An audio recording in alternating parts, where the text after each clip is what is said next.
In our headlines on this Thursday afternoon, November 16th. President Yoon Suk-yeol is in San Francisco, where he addressed the APEC CEO summit on this Wednesday, calling for free movement of goods and services, as well as a solid digital infrastructure and active exchanges among future leaders across the Pacific region. Also in San Francisco, US President Joe Biden and Chinese President Xi Jinping agreed to restore military communication, to crack down on illicit fentanyl, and to ensure that, quote, competition does not veer into conflict, as it will have callous consequences for both countries. Meanwhile, here in Korea, the country's annual university entrance test is underway on this Thursday, with over 500,000 test takers sitting down for the marathon examination that comes after much dispute over its format earlier this year to exclude killer questions this year. We start in San Francisco, where President Yoon Suk-yeol landed early Wednesday and partook in the APEC CEO summit, calling for constructive connectivity to combat crisis. Our senior presidential correspondent Oh Suneung reports. President Yoon Suk-yeol pledged a role for South Korea in strengthening global connectivity in crucial areas to overcome multiple crises hindering sustainable development around the world. Speaking at the Asia-Pacific Economic Cooperation CEO Summit on Wednesday, Yoon highlighted the importance of multilateral institutions to ensure the free flow of trade, capital, data and people across borders. Noting that APEC members had responded swiftly and demonstrated leadership during the Asian financial crisis and the global financial crisis, Yoon said the group must rise to the challenge again in the face of conflicts in Europe and the Middle East, technological rivalry and the weaponization of resources. 팬데믹을 계기로 부각된 공급망 리스크는 특히 자유무역을 통해 발전해온 아태 지역 국가들에게 큰 위협 요인이 되고 있습니다. 디지털 경제의 무한한 가능성에도 불구하고 국경을 넘는 데이터의 연결과 이를 통한 가치 창출은 아직 시장의 기대에 미치지 못하고 있습니다. 세계 경제가 다시 역동성을 회복하고 지속 가능한 성장을 이어가기 위해서는 APEC이 중심이 되어 세계 경제의 연결성을 가속화해야 합니다. First, he said trade, investment and supply chains should be strengthened across the region to promote the free movement of goods and services. This would include lowering trade barriers and forging innovative responses such as early warning systems for key resources. He also called for digital interconnectivity, noting that data and transactions should move seamlessly across borders, and digital divides between societies must be removed for fair access and use of technologies. Yoon noted that South Korea announced the Digital Bill of Rights in September based on 5 principles: freedom, fairness, safety, innovation and solidarity. Yoon has been pushing for new international standards to protect and enhance human welfare amid the rapid evolution of digital technology. He also emphasized the need to expand exchanges between young people across the Asia-Pacific to spark innovation and business opportunities. Yoon proposed an exchange program for young scientists with visa waivers and speedy entries to enable travel to study, research and attend workshops between APEC members, based on South Korea's adoption of the APEC business travel card system, which promoted intra-regional trade, investment and people-to-people exchanges. APEC member nations are home to around 2.95 billion people and represent approximately 62% of the world's GDP and 48% of global trade as of 2021. Yoon on Thursday will attend the Leaders Summit of the US-led Indo-Pacific Economic Framework of 14 countries being held on the sidelines, as Washington looks to strengthen its network of trade and tech relations with regional partners amid its rivalry with China. Over the next few days, the top office says Yoon will play a role in leading global discussions at the APEC summit, which marks its 30th anniversary this year, especially as South Korea looks to assume presidency of the regional economic meeting in 2025. Oh Suneung, Arirang News, San Francisco. And staying in San Francisco, following a summit that lasted 4 hours, US President Joe Biden and Chinese President Xi Jinping agreed to restore military communication and to crack down on illicit fentanyl. Our foreign affairs correspondent Ji has details. Leaders of the U.S. and China met face-to-face for the first time in about a year in San Francisco on Wednesday and agreed to resume military communication and take steps to curb production of fentanyl, a leading cause of drug overdoses in the U.S. This comes after Beijing cut off military-to-military communications with Washington last year, after then U.S. House Speaker Nancy Pelosi visited Taiwan.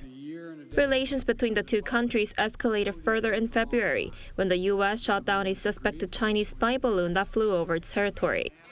After the meeting that went on for about 4 hours, a senior U.S. official reportedly explained that Biden requested that both countries institutionalize military-to-military dialogue. The same official also explained that China will go directly after specific chemical companies that make fentanyl precursors. After recent months of heightened tensions between U.S. and China, Biden and Xi also made clear that they want to stabilize the relationship between the two countries. We have to ensure that competition does not veer into conflict. And we also have to manage it responsibly, that competition. The Chinese president also said turning their back on each other is not an option for two large countries like the U.S. and China. It is unrealistic for one side to remodel the other, and conflict and confrontation have unbearable consequences for both sides.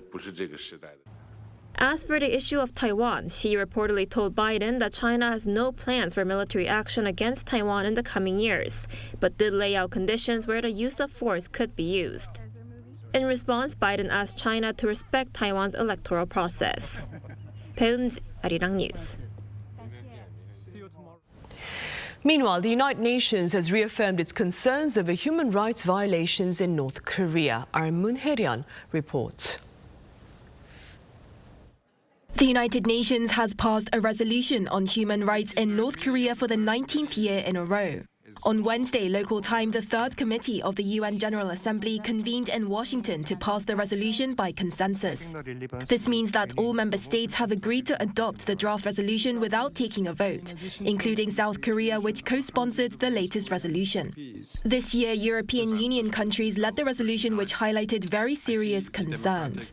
Concerns over human rights in North Korea have been voiced in the General Assembly since 2005, and this year's resolution contains much of the same information as in previous years. A new addition to the resolution is the forcible repatriation of North Korean defectors in China, as the easing of COVID-19 border closures has made it easier for people to travel.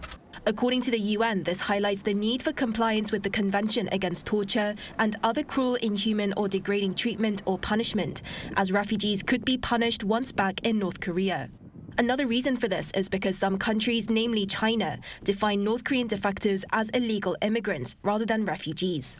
This means that they are not protected by laws that ban forced repatriation. The resolution encourages the Security Council to hold Pyongyang accountable for its actions, with measures including referral to the International Criminal Court to put further sanctions on the country. In response, the North Korean ambassador to the UN condemned the resolution and reportedly criticized it as an anti-DPRK plot by the United States and called the accounts of forcible repatriation as fraudulent false testimonies. Other than forced repatriation, the resolution contained concerns over North Korea's development of nuclear weapons through violations of human rights such as forced labor, as well as the issue of South Korean prisoners of war and detainees. Moon Hye-ryan, Arirang News.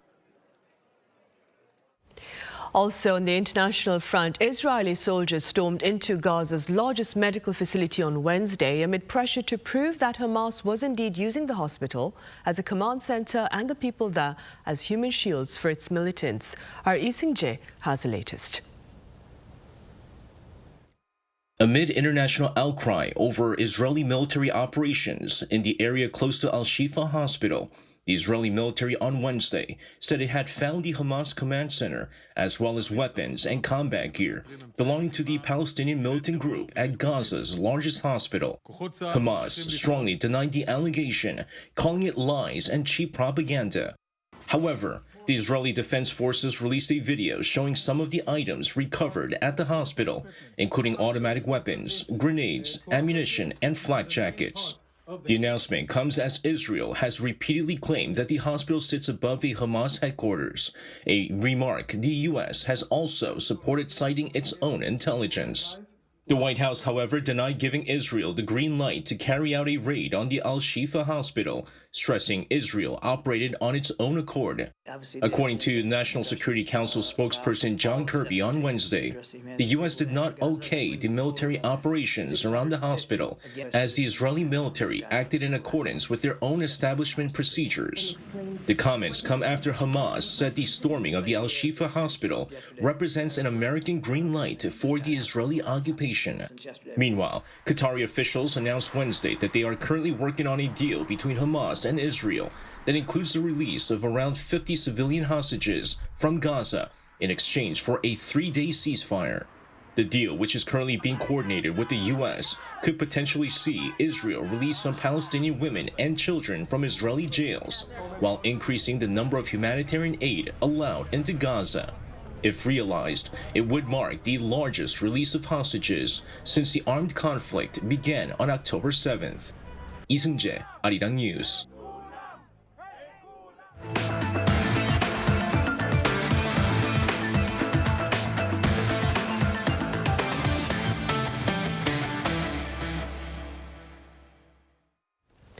Here on the local front, Korea's annual college entrance test is taking place as we speak, following quite a bit of debate over its format earlier this year. Our Suneung reports. Suneung, the college entrance exam in South Korea, is taking place this Thursday. More than 500,000 mainly high school students are taking in the exam. The entire country is dedicated to ensuring a smooth and supportive environment for the test takers on this significant day. In Korea, where there is a strong desire to attend the top universities, the Suneung Day is a nationwide event. Local police officers and Marine Corps veterans associations also stepped up to assist in the smooth running of the exam. During the English listening test from 1:05 p.m. to 1:40 p.m., flights were suspended and there were restrictions on train and vehicle traffic. The test locations opened at 6:40 a.m. and the Suneung began at 8:40 a.m. with Korean language. Normally, the whole exam lasts about 8 hours, but depending on the number of elective subjects, some students can end up taking the Suneung for more than 9 hours. The school gate zone is filled with parents wishing the students good luck. You did your best, so don't stress about the outcome. Be satisfied with your effort and stay positive till the end. This year, a total of 504,588 students are taking the Suneung, about 3,500 fewer than last year. Of those, 31.7% are retaking the exam, marking the highest proportion of retakes in 28 years. This year, it's expected that the college entrance exam will be easier as directed by President Yoon with difficult questions, the so-called killer questions being excluded. This is partly driving the high number of retakes, as is the trend of wanting to go to medical school. Also, this year marks the 4th Suneung since the outbreak of COVID-19, but due to relaxed quarantine measures, even students with COVID-19 can wear masks and take the exam in the same testing room as others. The Suneung, like a marathon, will continue with math, English, and elective subjects, concluding at 5:45 p.m. Suneung, Arirang News. In other news, government authorities and ruling party officials have agreed on the need for strong penalties against illicit short selling. The agreement followed talks with industry insiders on this Thursday amid the current ban on short selling that expires next June.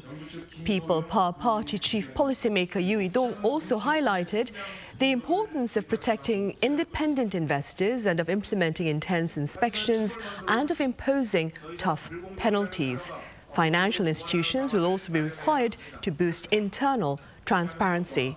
Short selling refers to the practice of seeking to profit off bets that a stock will fall. Samsung Electronics and LG Electronics have won multiple CES 2024 Innovation Awards. The Consumer Technology Association, the host of the world's largest tech fair, announced the winners of the awards back on Wednesday ahead of its January conference in Las Vegas. Samsung Electronics received 28 innovation awards in categories such as displays, mobiles and home appliances. LG Electronics earned 33 awards, a record for the company, also in home appliances and TVs. The winning products will be displayed at the CES conference at the Las Vegas Convention Center from January 9th to the 12th. Findings show a Korean doctor treats more than 6,000 patients each year. According to the OECD on Thursday, the number of medical treatments per doctor in Korea in 2021 stood at 6,113, the highest among the 32 OECD countries with related statistics. The figure was 3.4 times the OECD average and 1,800 more than the second highest, Japan. Pundits are linking the numbers to the presence of fewer doctors in Korea, which has 2.6 doctors per 1,000 people, far below the OECD average of 3.7. The findings also show each Korean patient is treated by an average of 15.7 different doctors per year, also the highest among OECD nations. The annual Global Korean Politicians Forum has brought together foreign officials of Korean descent to Seoul this week, and one such participant sought to share her remarkable tale of a new beginning away from home. Our Lee Si-hoo has a story. The story of their origin is what unites ethnically Korean politicians overseas. At the 9th Global Korean Politicians Forum being held in Seoul, Sylvia Luke, the Lieutenant Governor of Hawaii and the first Korean American to hold a U.S. statewide office, shared her story. Our origin stories are very similar about our experiences, some of the challenges we have in our current country. But in order to build this bridge with Korea and to come back and have a connection with each other, this is such a wonderful opportunity. Born in Seoul, Luke immigrated with her family to Honolulu as a child. I immigrated from Korea when I was 9 years old, back in 1977. And even back then, my mother,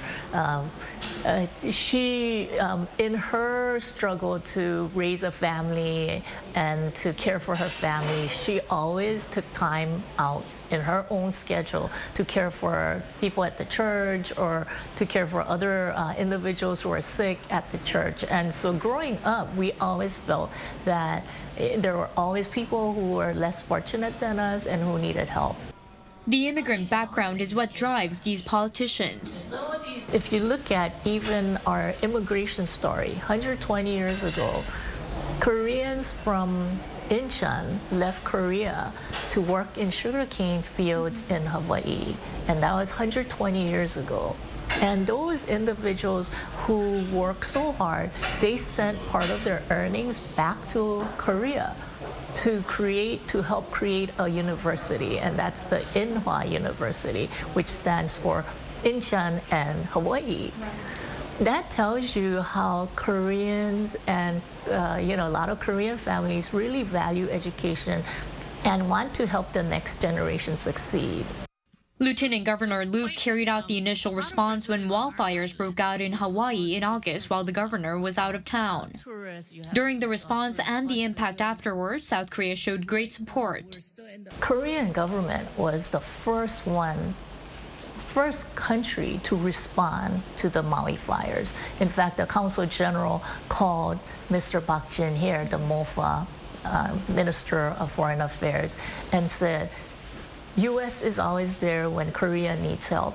And now we're at a point where South Korean government should be there for humanitarian efforts when other countries, other allies need help. And within a couple of weeks, South Korean government provided $2 million in humanitarian aid to the people of Maui. No other countries came up as fast as South Korea. And I can't thank South Korea enough for the generosity and the love that it showed for the people of Maui. And she looks forward to further connections on the 120th anniversary of immigration from Korea to the United States and beyond. We have a lot of things that we can gain from other challenges and other things that we have dealt with. So I look forward to continuing to connect with the South Korean government and its people. Lee Si-hoo, Arirang News.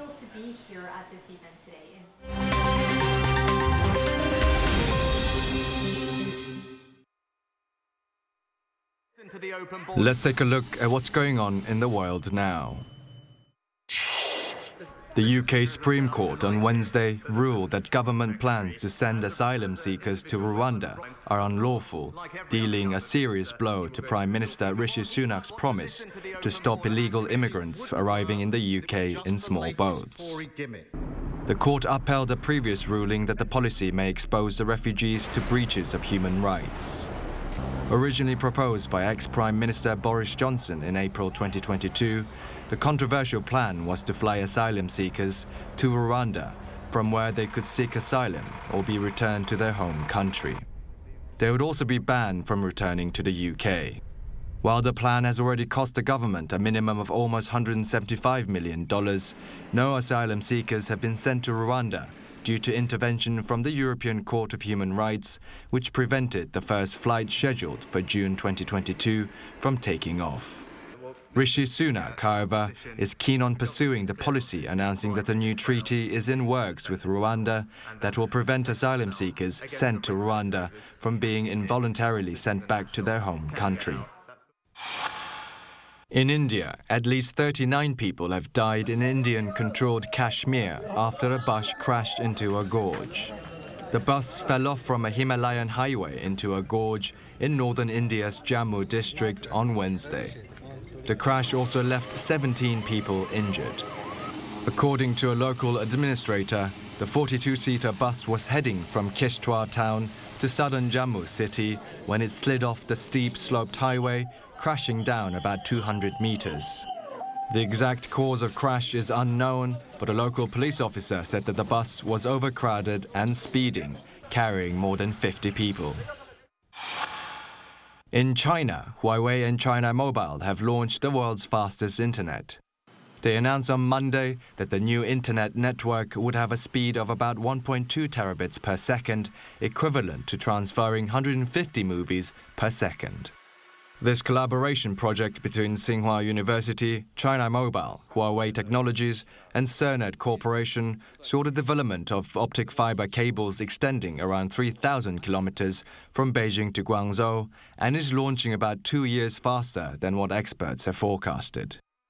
Almost all other backbone networks around the world, including the US, operate at only around 100 to 400 gigabytes per second. However, the 1.2 terabit speed does not apply to household internet speeds and won't be available for regular consumers anytime soon. Researchers at ETH Zurich University in Switzerland announced Wednesday that they have successfully 3D printed a robotic hand with bones, tendons, and ligaments from a singular scanning process. This advancement in soft robotic structures use information fed from a laser scan of a real hand to print ligaments and tendons, as well as bones from slow-curing polymers.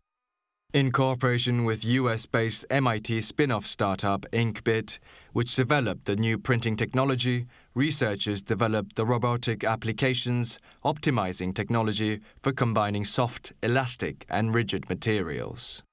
According to one of the project leaders, creating implants with medical-grade components is the next step, but will take time to fully develop. Kim Si-young, Arirang News.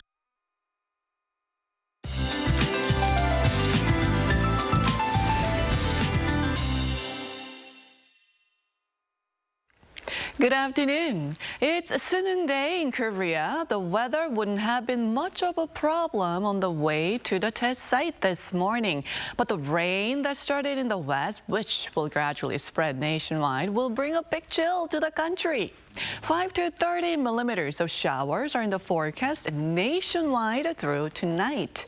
Wasn't yesterday afternoon so much more comfortable? It was about 12 degrees, but it surely was a relief from the recent cold snap. But we won't have those temperatures again until Sunday afternoon. And for today, it will stay about 7 degrees through the afternoon, then even colder by the time test takers head home with sub-zero morning temperatures in store for tomorrow. Highs are 2 to 5 degrees lower than yesterday in most places, with higher levels of ultrafine dust in the capital area and Chungcheongdo provinces today. Then we are going down to sub-zero again in Seoul, with a chance of that the season's first snow will fall in some parts of Korea. That's Korea for you, and here's a look at the international weather conditions.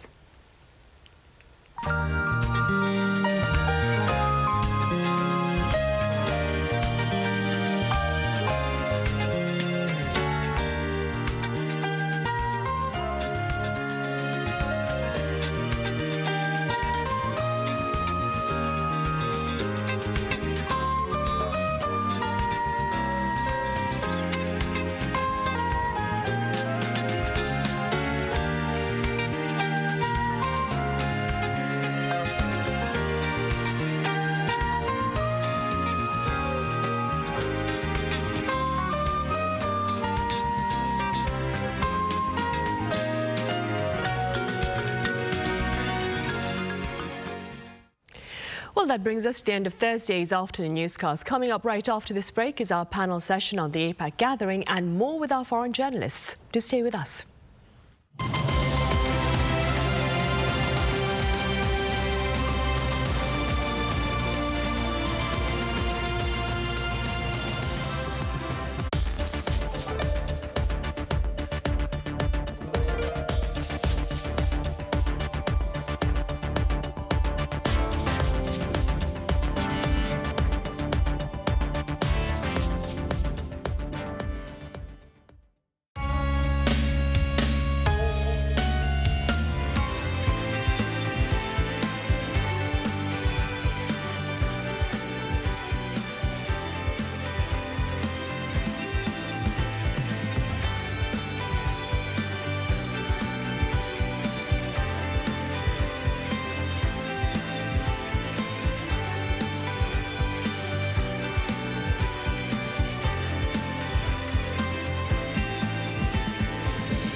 Contour the world, simply contour. India, the United Kingdom, New Zealand. Woo!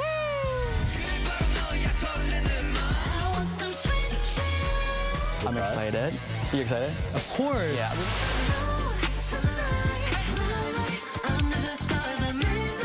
Music, start. Welcome.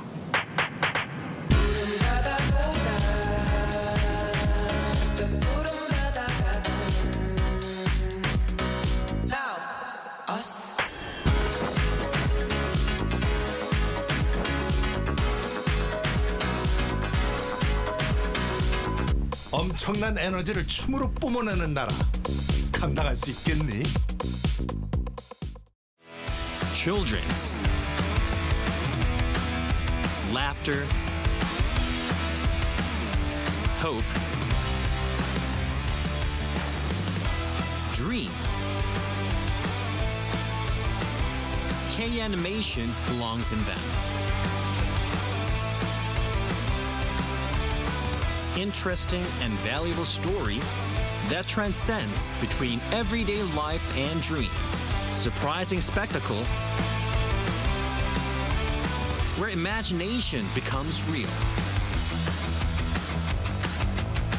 An array of subjects catering from infants to adolescents.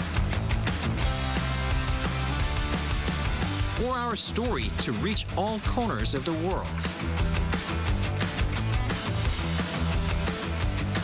K-animation makes healthy laughter for children.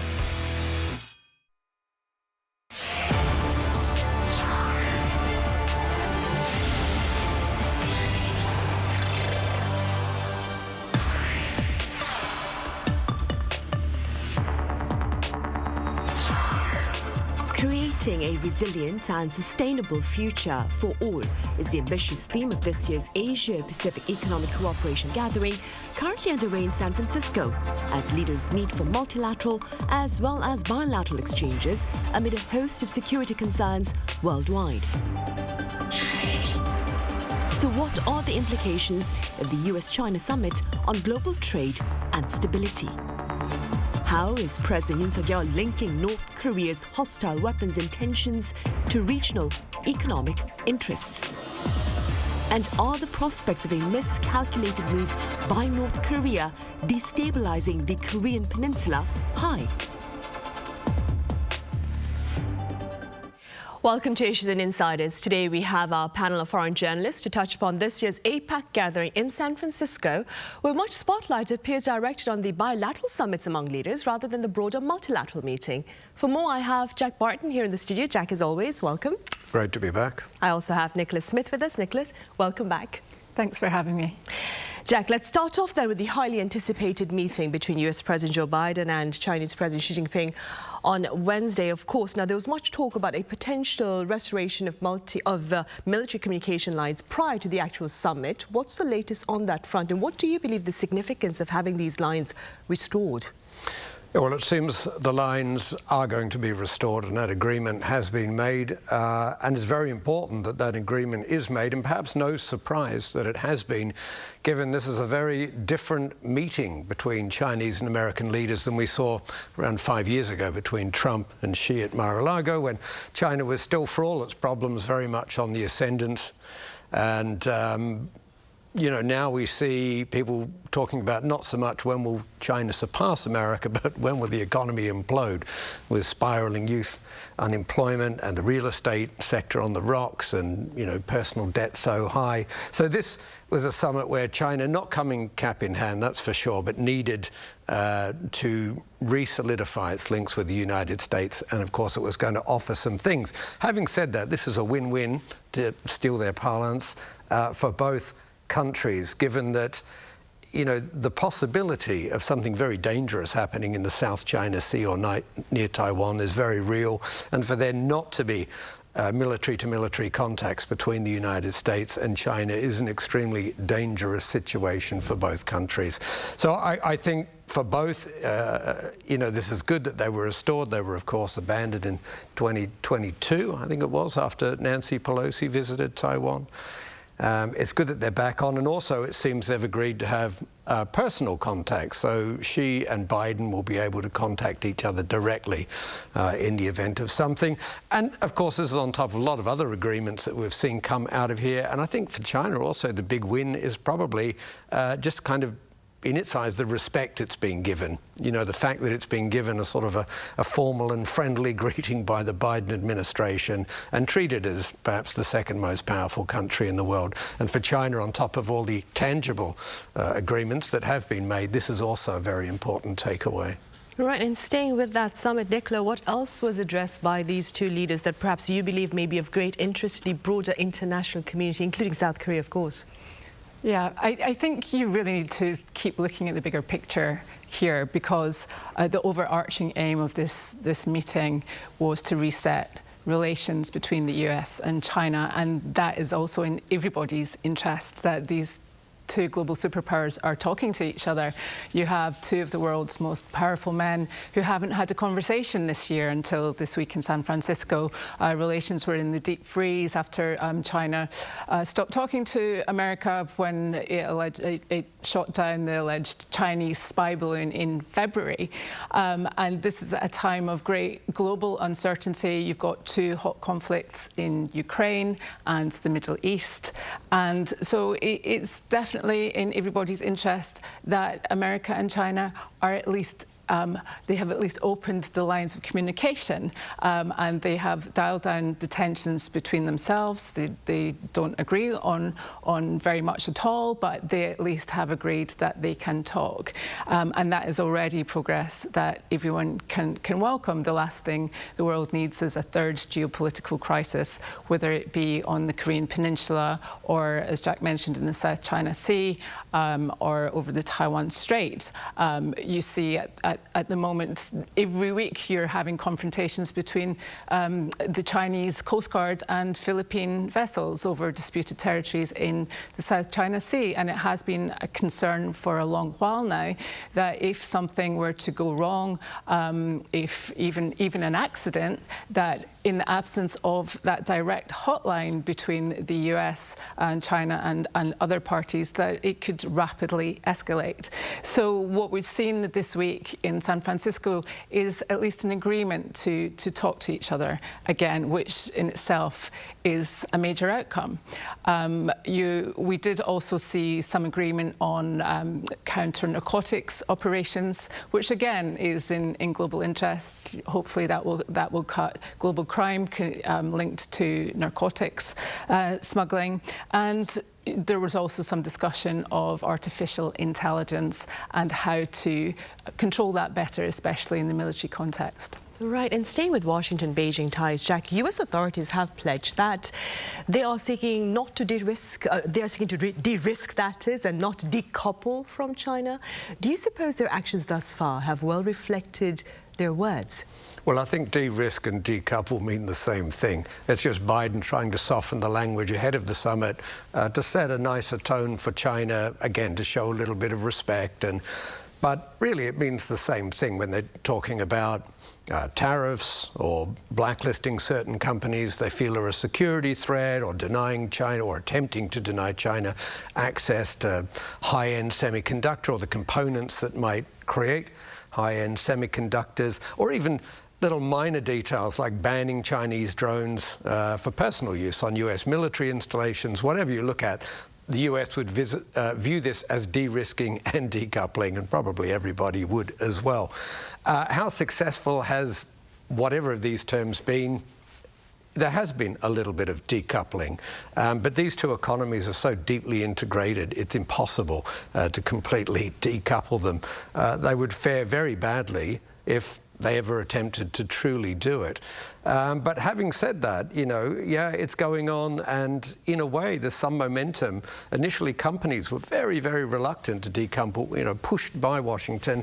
But now with the new Espionage Act in China and the fact that individuals are being rounded up or denied the right to leave the country, or you're seeing a lot of nervousness amongst business. So I think this is also Xi coming to reassure businesses that, okay, we're reversing this trend a little bit. It is going to be a safer environment. And importantly, I think what the Chinese are talking about is not reversing some of the decoupling that's happened, because that's not going to happen in terms of, the blacklist, but saying, okay, how about we draw a line here, and this is as far as it goes, and we don't have any more. And the Americans haven't completely agreed to that, but there seems to be some subtle consensus that, okay, we're going to have a pause here, we're going to have a reset. Let's see if we can get these relations back on track again. Right. And beyond these two superpowers, Nicola, President Yoon Suk-yeol is seeking his own one-on-ones with his partners across the globe to raise concerns about North Korea's purported collaboration with Russia on the weapons front. Now, addressing questions by the Associated Press, President Yoon Suk-yeol claimed that North Korea's collaboration on the arms front has security implications for all. To what extent do you believe, Nicola, that this is a valid claim? I believe that it is valid on multiple points and multiple levels. If we look, first of all, at what the allegations are of this arms deal, both the United States and South Korea have said that North Korea is providing ammunition to Russia, including anti-tank missiles, artillery, to prolong its war in Ukraine, and that could possibly be in exchange for Russia providing North Korea with technological expertise on satellites. We know that North Korea wants to launch a military reconnaissance satellite in the near future. It could also be providing help with nuclear weapons technology. So if this is happening on the scale that is alleged, we saw the US a few weeks ago saying that more than 1,000 containers had been spotted on the Russia-North Korea border, which may contain ammunition. If it's happening on that scale, then first of all, you have a human cost in Ukraine. This will lead to more civilian casualties. It will also has the potential to prolong Putin's war in Ukraine, which again destabilizes the global economy, and it's extremely, it has repercussions around the world. And then if you're looking closer to home, it also has the potential to destabilize the Korean Peninsula and the region. If Russia is helping Pyongyang with nuclear weapons technology, helping it with equipment or expertise that will allow Kim Jong-un to build intercontinental ballistic missiles or shorter range missiles, then that does have implications for not only South Korea, but for Japan, for the wider region, for the whole of East Asia, and out towards America as well. So it is, again, in everyone's best interest if this is reined in. And then, again, on the international stage, both Russia and North Korea are undermining basic principles of the United Nations Security Council when it comes to sovereignty and territorial integrity, and resolving disputes peacefully. This is all being undermined, and if this is undermined now, then it will be undermined in other situations as well. Right, indeed. And going back to concerns closer to home or at home, one concern, Jack, is that North Korea may miscalculate and make a move against South Korea, believing that the international community is very preoccupied with conflicts in the Middle East and in Ukraine. Now, based on your coverage of North Korea-related issues, what are your thoughts on the prospects of such a scenario? North Korea miscalculating and making a move? Well, look, if you'd asked me, even after 2014, after Russia seized Crimea, Donetsk and parts of Luhansk, if they would launch a full-scale invasion and try and topple the government and seize the country, I would have said chances are very small. And if you asked me last year if Hamas would fly into Israel on paragliders and blow multiple holes in the wall, seize military bases and kill 1,400, I would have said chances are very low. So normally I would say chances are low, but at the moment I'm going to err on the side of caution and say this is something we should genuinely worry about. And this relationship between Russia and North Korea, particularly not just because Russia is aiding with the technology in missiles, whether it be solid fuel or, I assume, heat shields for the weapons as well, which North Korea reportedly haven't perfected yet.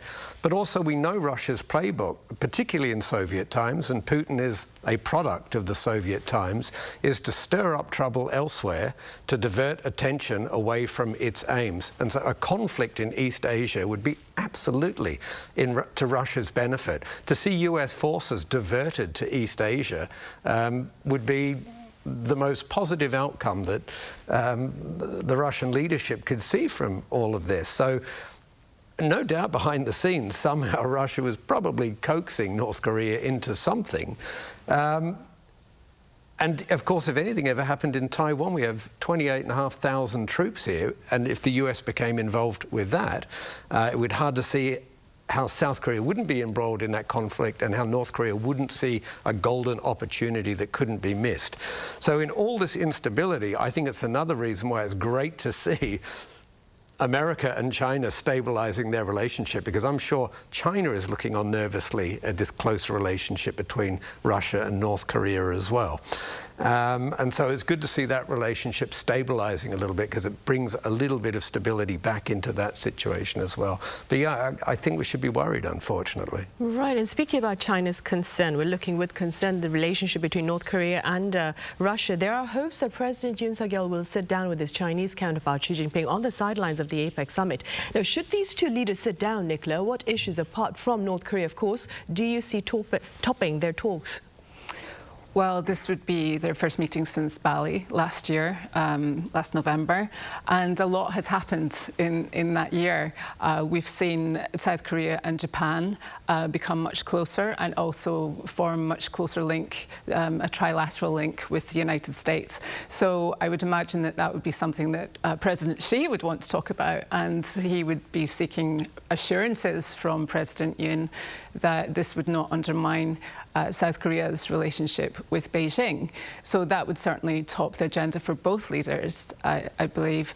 And South Korea has, on several occasions over the past few months, again, raised the possibility of President Xi playing a constructive mediator role in terms of dialing down this relationship between Russia and North Korea, which China will also be nervous about.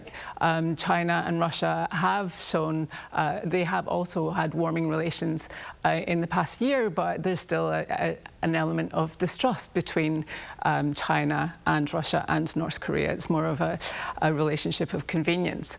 So I think that would definitely be a major issue that they would want to discuss, and that President Yoon would really want to impress on President Xi that he could play a very constructive role here, not only in curbing this relationship between Russia and North Korea, but also in pressuring North Korea to dial down its own nuclear program and to, calm tensions on the Korean Peninsula.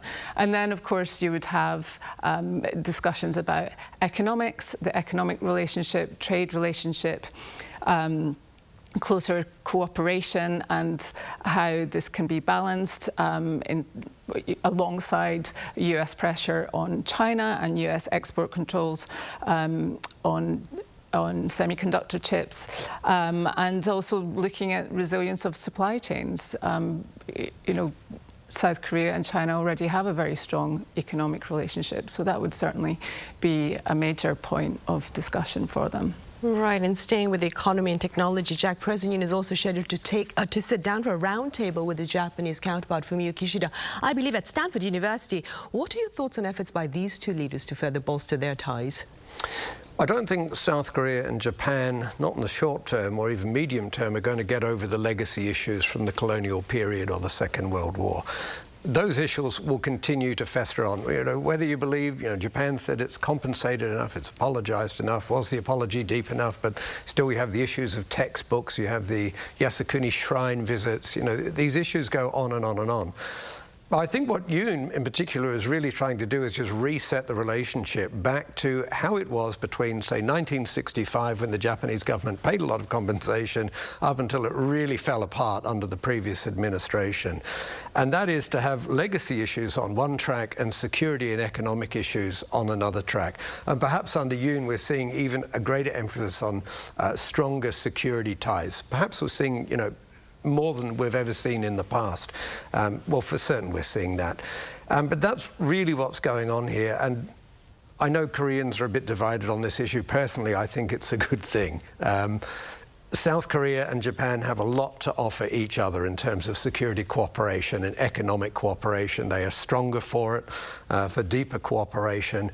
And I know Yoon will get quite a bit of criticism at home for these moves. But I personally believe it's a good thing for both countries, particularly for South Korea, given the tensions with North Korea as well. And so any of these moves can't hurt. But again, it's about getting them on track. You're not going to overcome the legacy issues, and people should have their sort of right to pursue the grievances that they believe are still out there. But it's good to see that that's moving back onto 2 tracks again, and there can be a civil relationship and a stronger economic and security partnership. Right, and prior to that event, the roundtable, tech roundtable at Stanford University, President Yoon will be taking part in the US-led Indo-Pacific economic framework on Thursday on the sidelines of the APEC meeting. Could you tell us a bit about this planned gathering? Sure. Well, this Indo-Pacific Economic Framework was launched last year in Japan. It had 14 founding members, including South Korea, Japan, Australia, Singapore, countries that account for some 40% of global GDP.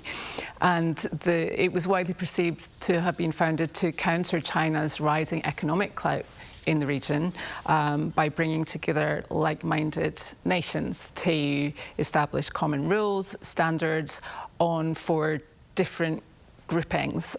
So those were trade and supply chains, clean energy, infrastructure, and tax and anti-corruption. China saw it as an attempt to economically decouple and objected to it, but it's moving slowly forward. And so today is a meeting for the leaders an opportunity for the leaders to meet and discuss that progress. It has been criticised for not achieving very much so far.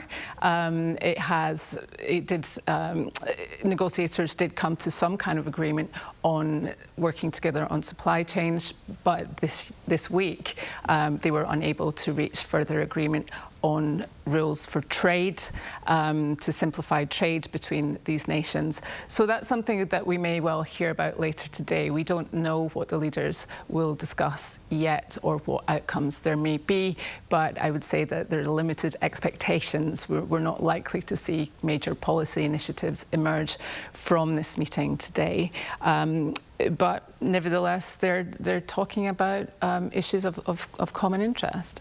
Right, of course, to all the parties involved, and we'll have updates on that probably next week during our panel session with our foreign journalists on Monday then. All right, Nicola, as always, thank you very much for your time and your thoughts. And Jack, it was great having your insights on this. Always a pleasure. Right, well, on that note, we end this edition of Issues and Insiders. Thank you for watching. See you same time tomorrow.